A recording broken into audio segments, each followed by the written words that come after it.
We got the Runaways after the Pro Tour LA. How we doing? Hey, I heard you guys had a rough day, but we still had 4 in the top 64, right? We had 4, One- 464, top 16, 16, top 32. 232. And 3 people in day 2 with the call. There you go. We're doing all right. And I'm streaming the whole thing. Yes. Yes, you are. You're the man. You didn't win. You're not. He's got an LSS jacket over there. There you go. How's dinner? We're at Fleming's again. It's the go-to place next to the LA Convention Center. How's dinner, guys? Hey, at least you guys made the right meta pick, right? Yes. Dory's in, Dory and Kale. Yeah, that's the 2 decks we got. 2 Hatchet Dorys. You guys made the right call. Maybe it was just a rough day, right? It's okay. Yeah, we still have Nationals ahead of us. We've got another Pro Tour, and we got Worlds. Theorizing for nationals. Okay, so hopefully the 3 get some gold foils. And by the way, who's going to Japan? World premiere. Who's Japan? There we go. We got 3 Japan. World Championship. World champions. I can't make it for 2 times. Nobody Tokyo? I wish. Well, I feel less bad about going now that there's another one. Okay. I'm sure it's going to be so hyped I had a though. feeling that they were going to say Worlds was in Japan again. So I was like, I'm gonna wait and see that. And Okay. I was right. So I was like, okay. We're going, I knew about Worlds. I told you guys it was going to be in I'm Asia. sure it's going to be in a blast. Yep. And you guys are going to have an amazing time. And everybody that out there will just fall in love with the game like we are. Well, next up is Nationals, right? We got to defend our title, so let's go Runaways, everybody. Let's go Runaways.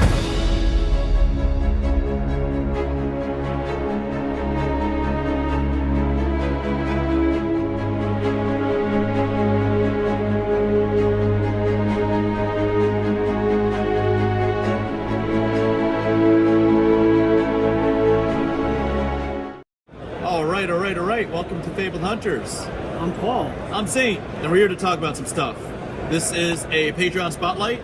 Mr. TransientFire, aka Paul, wanted to chat up all things flesh and blood.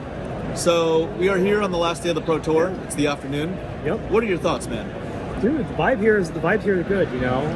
Last event I was at was Hartford. It was a little bit different because it was the premiere of Heavy Hitters. Okay. So Friday was a lot more juiced than a normal event, and I was a little worried since Friday was more calm. Yep. But yesterday was packed, man. Yep. Yesterday was packed. The energy was good. The vibes were good.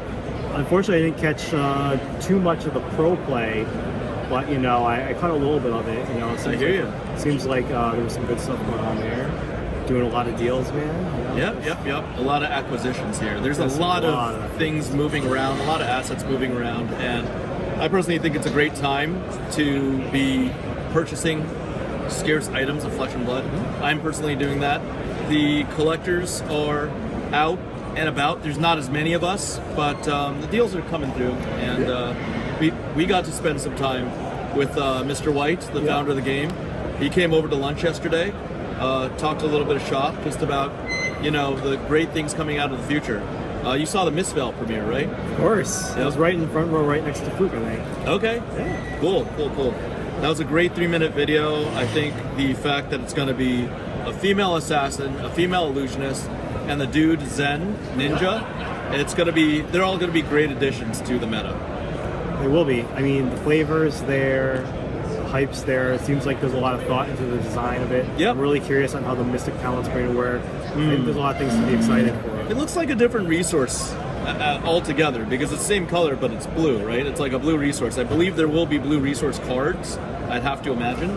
Oh, that'd be interesting. Yep. So I read the talent. I'm like, some of this stuff seems really strong. So I'm wondering how they're going to execute on it. Well, I would say that if you've got different resources, this would be like in Magic where you've got like multicolored. You've got like blue and green Simic, and you have to incorporate the red resources and the blue resources into a deck. And only the blue resources correspond to the blue abilities, right? So that's a guess. I don't know for sure, but I would say this is kind of like, you know, dual coloring in MTG, and That could be interesting. We'll see what happens. That could be very interesting. Yeah. So what else? What are the main overarching topics that you want to bring up to the Fab community? Well, you know, we talked about PTLA. I will highlight some of my pickups, man. Sure. Yeah. I picked up a CF Grasp from Mark First. Okay. Grass with the Arcanite Cold Foil. Yep. That's probably the best of the 5, especially with the Arcanite Skullcap really Yeah. falling out of favor, right? Yeah. Yep. It was a BGS 9 Quad Plus. Okay. I picked up 1 Alpha RFM, 3 ARC RFMs. Okay. Majestics, the rainbow foils. Okay. I mean, you know what the population of those are, right? Yep, 435, I believe. 400. Yeah, they say 400, and actually, I think it's 416 to 17, 416, something okay. like that. Yep. It's 833 is the. Okay, that's, yeah. That's the working math. I would say, because I've done so many openings, I think it's slightly lower. I think it could just be an easy 400 800 split, but Legend Story Studios hasn't really answered that question yet. So it's up to the collectors to figure it out from the print runs. Yeah. Yep. I picked up a handful of Marvels. You know, I'm still going after the Marvels. Okay. I graded my Angel set of 9.5, so I've got a complete set of 9.5 Angels. All 8 of them? All 8 of them. What about the Soraya? Do you consider her an angel? I do, but I haven't gotten to her yet because I haven't found a clean copy. Do I want to buy it? Okay. So I've been casually looking at her. So I picked up a couple of the heavy hitters. I figure while heavy hitters is still being opened, it's probably going to be slightly easier to find nicer condition copies, even though the prices haven't really dipped too much on them yet. Yeah. But very surprised. The sell-through rate on those are pretty high. They didn't have a ton of them at the booths. Yeah.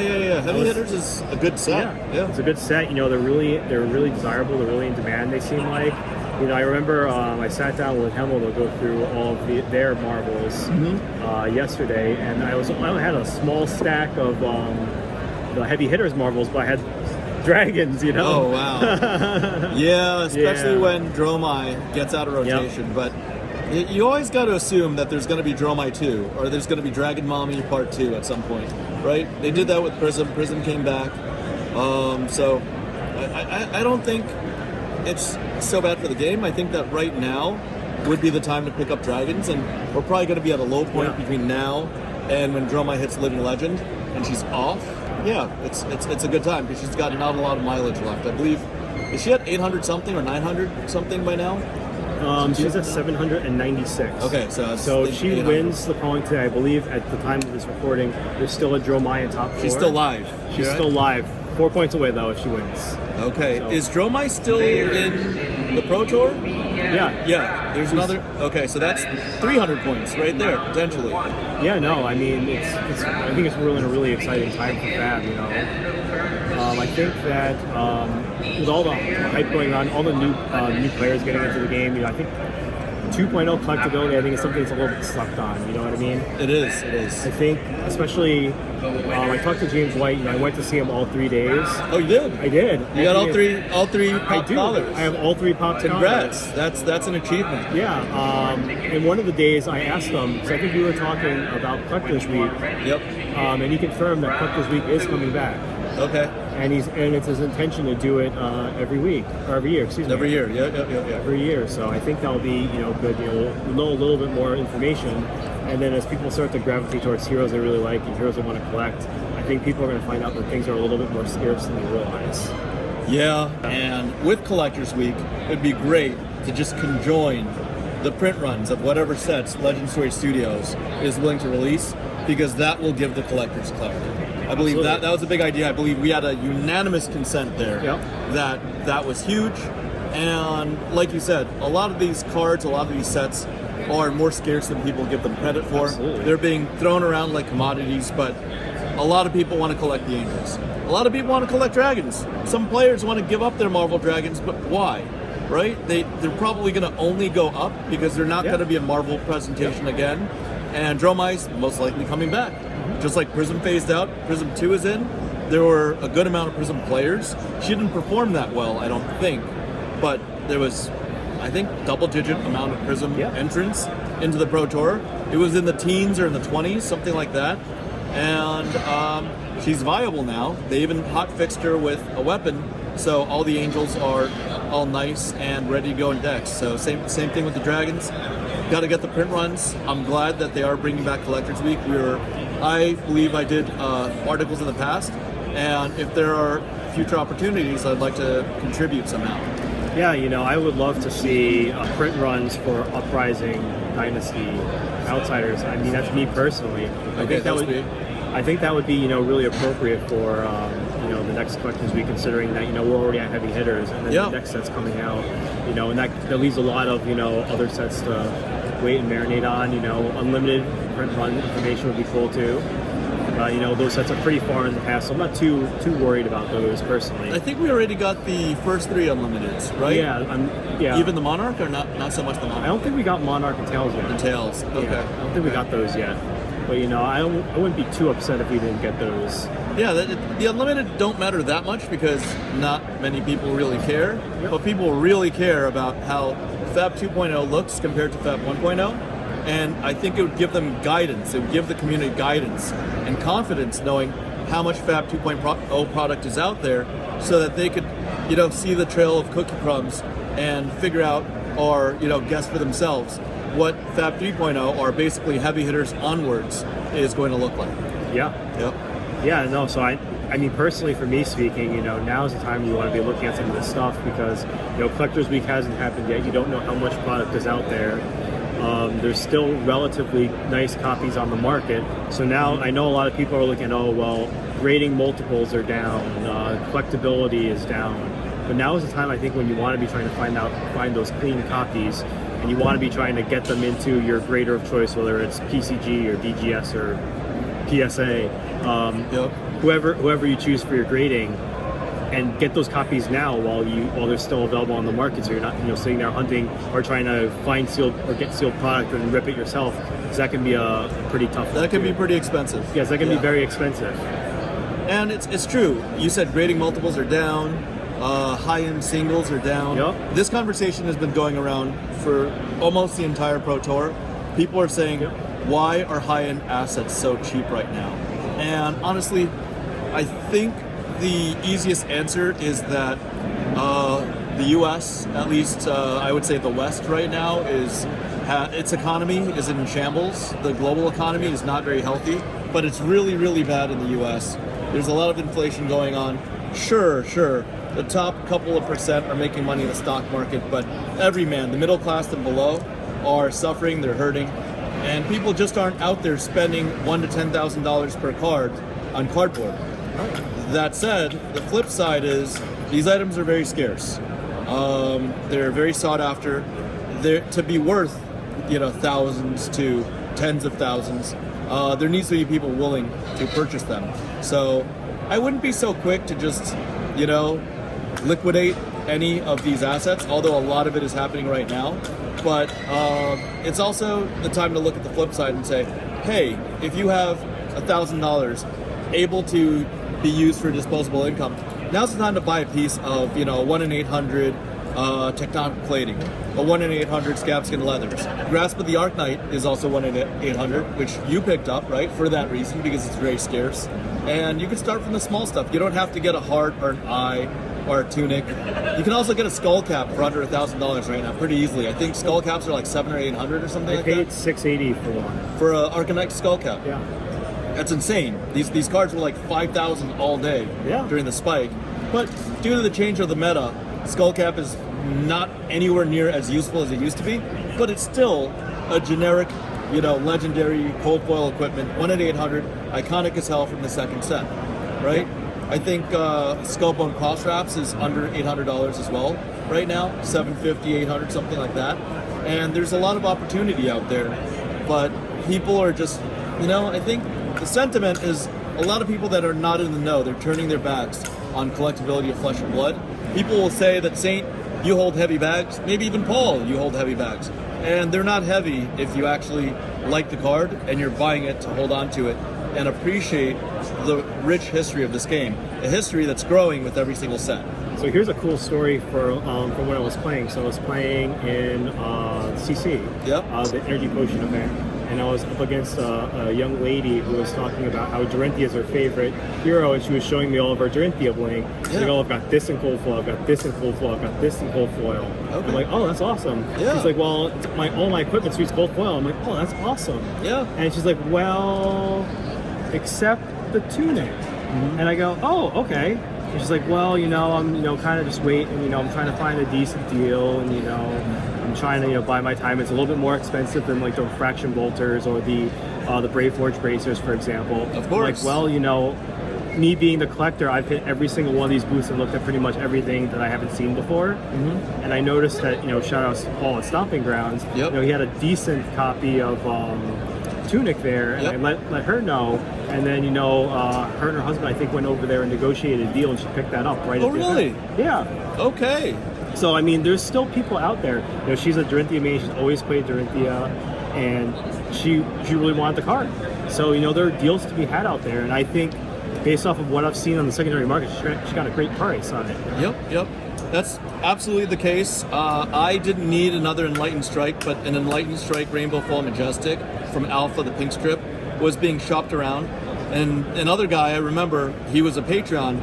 He mentioned within the Patreon, or within the Discord, that he wanted an E-Strike, but he was like willing to buy 1,500. This guy was around 3,000, but at the end, I put them together. They sat at the same desk. It was, friends and family. It's all, face-to-face deal. And they settled at 2,000. And I mean, right now, compared to 2 years ago, E-Strikes were well over 5,000 2 years ago. Yeah. And if you can get an Enlightened Strike, one of 400 for $2,000, that's an amazing deal. And they're not making any more of them. It's a very, very strong card. It's in many, many decks, right? And it's also a misprint because of the pink strip. So you put the assets next to the collectors, there will be transactions. Yeah, So, absolutely. So I think there's still a desire out there. And she was asking about, what did you think about it? How do you think it would grade? And I told her, I was honest. I said, I think it would probably grade a 9. Yep. But she's like, oh well, do I go, PCG or BGS, and if I go PCG, which slab do I use? And she's like, well, I want to play with it. Maybe I go to the player slab. Yeah. She's like, well, I don't know if I want the grade. If the grade isn't good, I don't want to see it. And I'm like, okay. Maybe you could just get it authenticated and get the A. You could do that too. Yep. So there's a lot of desirability out there. There's still people who are kind of there early, kind of relatively earlier, like myself. I got involved in the game around Tails. Okay. But that's after everything spiked up, and then you look at the prices. And you're like, oh man, that's a lot of money. But now prices have come down, so now I think is a time for people who got in a little bit later, like me, to start picking up some good stuff. Yeah, there was a time when Findel Spring Tunic was $10,000, and now it's probably down to low to mid 4s. You could probably get one at 4 as well. And I remember losing out on business when Japan just came in about 4 or 5 months ago, where tunics were being snatched out of my hands for $5,000, and now they're 1,000 lower, they're 20% lower. Yeah, sure, everybody's like, oh, it's going to go to zero, but look around us. There's probably 2,000 people that showed up this weekend to play Flesh and Blood. There was 400 pros for the Pro Tour. There was probably over 1,000 people for the calling, and the game is healthy and it's going in a great direction, especially with the release upcoming of Part to Mistveil, which is going to be in Tokyo. And I'm going to call it, I'm saying that's going to be a tentpole event to premiere in the second largest market of trading card games in May. So yeah, the world release of Part to Mistveil in Tokyo, it's going to be a game changer. I'd rather get my cards now than what happens after the second largest market in the world jumps in and bandwagons in on a really great game. I mean, not exactly the same, but sort of buy the rumor, sell the news a little bit, right? Yep. Where you want to buy in before the larger crowd gets in. Absolutely. Yep. Because it's not even available. Most of it is relatively unavailable to the Japanese market. Once the Japanese language releases in the set of Part of the Mistveil, that's going to get a lot of interest from the Japanese community, and the Japanese TCG space has a lot of deep pockets. There are a lot of big local game stores, big distros, big buying groups that collect. So I mean, the Asian merchants here, One Collectibles is here, Total Magic is here. I one of my buddies, Games Haven from Singapore. That's right, Games Haven from Singapore was here. I saw a pretty decently large mid-4 figures deal go down at One Collectibles. Mm-hmm. They're aggressively buying, and I think Total Magic was aggressively buying. I didn't spend a lot of time at Games Haven, but I'm sure they were aggressively buying too in anticipation of it. And I saw some of the percentages off the TCG Player low that they were giving, and no offense, but that blew away a lot of the American vendors out of the water. Okay. From what I was so they're paying a little higher. Yeah, I saw one deal go down to 80%. 80% TCG. Wow. 80% of TCG. Because TCG takes like 12 or 13% to begin with. yeah. So it's only, what, 8% below, 8% below TCG? And you don't have to ship it. Yep. And you get cash. Yep, for sure. Yep. So, yeah, that's aggressive. It's a testament to the strength of the markets in Asia Pacific right now. Yeah. And I've always said that I've seen it personally. I've been boots on the ground, walking through local game stores in Taiwan. You know, I just spent over a week in New Zealand, right? I was in Queenstown, I was in Auckland, saw some local game stores there, and the game is really healthy. So I don't know why people aren't. You know, the theory is people are poor right now, you know, macroeconomic stress, but I wouldn't exactly dump Flesh and Blood, you know, high end right now, although it's got a lot less liquidity and a lot less volume than Flesh and Blood playables of the imprint products. But hey, that's just me. Yep. I'm just a collector that loves the cards. Anything else, Paul? Yeah, I did have an idea that I wanted to run by you. Sure. So I had this idea. You ever heard of the company Gemrate? Gemrate, yes. So I had an idea. What if, do you think it would be cool to create a universal population report for Flesh and Blood graded cards across all the graders, so whether it's PCG, BGS, PSA, CGC, just kind of track that? I think it would be great. It would be a third party, right? Yeah. And then you put it together. But, you know, there's always a reason for making things happen. I think, like, a company like MTG Stocks tracks multiple different platforms, right? But I believe they have a monetization strategy or some sort of subscriber or donation strategy. If we did Gemrate for Flesh and Blood cards, who would the customer base be, number one? And how would you monetize it to make it viable? Unless it were just a fan project. You know? I was thinking more of a fan project, you know, if I have some free time, try to create a scraper and try to scrape the graded data off population reports. Okay. See if I can get an API with some of them. I would say that, I mean, my two favorite grading companies are PCG and BGS. Yep. Even with PCG and BGS, though I like them, I will say there's a delay in the reports getting updated. There's a significant delay sometimes as low as 30 days, sometimes as high as 6 months, or sometimes even more, but 30 days, 1 to 6 months is usually the range. So who are you serving if you have that product out there? I'd like it would be interesting just to see what the pop is, but then you've got companies like CGC out there that give everything a 10. It's like, oh, you give us money, you get a 10. This is a 10, this is a 10, this is a 10. Everybody gets a 10. And PSA also has you know, PSA 10 rate of over 20%, I believe the statistic is. So that's going to create, you know, difference in values. And then under 10, there's just a 9. So I don't know if you did like a gem rate or if you did a universal population, who that would serve, because two of the companies go by 9.5s, right? Right. And PSA doesn't go by 9.5 at all. So there's only 9 and 10. Yeah, so I'd be comparing like 9 5s against 10s. Okay. For CGC and PSA. Okay. If you're doing it just out of passion and interest, I think it would be helpful.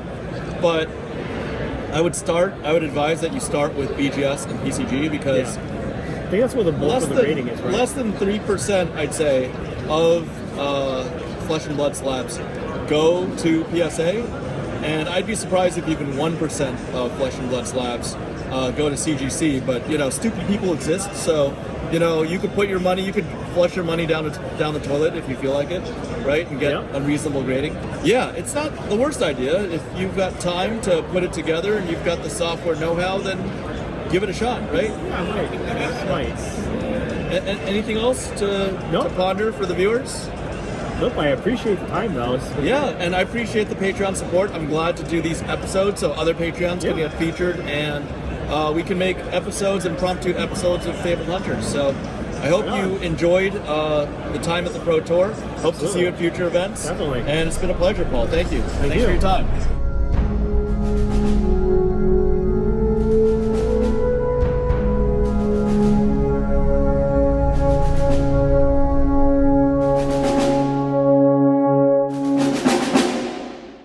Something. I got Mr. Feetno hate the OnlyFans gentleman over here. Metacarpus News.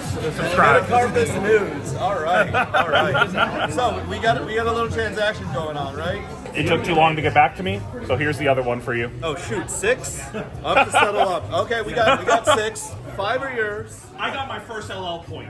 Don't take this from me. I'm going to be the reason that she doesn't sit at 998. All right, so feet no. We got 6. A deal is a deal. I got this. Thank you. Good And season. well, you won one, so you got to open one and get me a bone vizier. Because we know Fino's unlucky. Do you really want Go this? do it. Oh my god. Let's All go. right, which one am I opening? You pick. You pick, No, you no, pick. it'll be if you pick, it'll be lucky. Okay, That one? there you go. Let's go. I hear. I mean, just one time, Fino. One time. Just get something. What do we want? halfway What do we decent. want? What do we want? 1, 2, 3. Oh, See what I tell you, someone else has to pick it. You did okay. You did okay. Jimmy gets 2 because he got 5. You get this one and this one. Oh. These are Jimmy's. Wait, what did they say about that snatch? I got you. Shoot it to you later. All right, number one. 1, 2, 3. What is it? Oh, okay, no. foil, no weapon. It's an Arcane Rising deck. Oh, okay. You go next. Oh, I get one too. Okay. All right. Let's go with All this. right. Jimmy number 2 on 3. 1, 2, 3.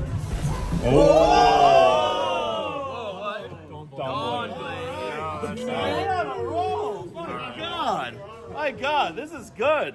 Wait, why did we sell these? It can only go down from here. Yeah, it's only down here. You just cut the video. Just cut it down. All right. 1, 2, 3. That'd be the M's. Wow. They're M's. No complaints. We go 4 for 4. Why did I sell these? Thank you for selling them. And this is how you spend $7 grand in 5 minutes. So there you go. Nice. You mean make Awesome. $7 grand? See you at Nationals, everybody. Yeah.